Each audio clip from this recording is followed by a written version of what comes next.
Founders often treat clicks like they are free. They aren't. Every time you force a user to click, you are spending their patience. If your onboarding flow requires 10 clicks when it could take 4, you are actively burning trust. And in SaaS, when trust runs out, the user churns. Today, we are going to talk about the real cost of an extra click.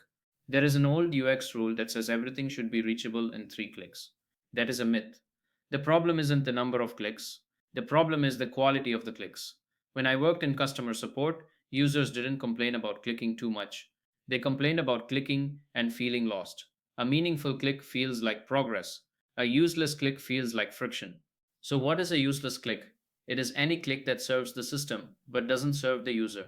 If a user hits save and you make them click, "Are you sure?" that is a useless click. If they want to close a modal but the X is too small to tap easily, that creates friction.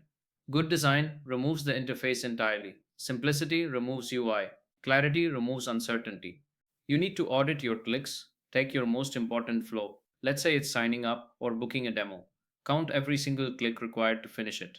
Now look at that number and ask which of these clicks are legally required and which are just lazy design.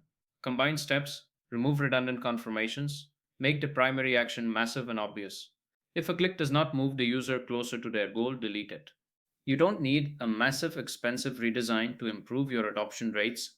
You just need to set a new standard for your product. First, give your users one clear path. If they log in and have to guess what to do first, the design has failed. Give them one obvious direction to their goal. Second, aim for zero wasted clicks. Stop wasting your users' time with redundant menus and double confirmations. Ensure every single interaction actually serves the user. That is how you build trust. Clarity in every click. I'm Pranav. If your SaaS product has too much friction and you need someone to simplify the flow, my link is below for a UX audit. Remember, if a click doesn't serve the user, it doesn't belong in your product. See you in the next video.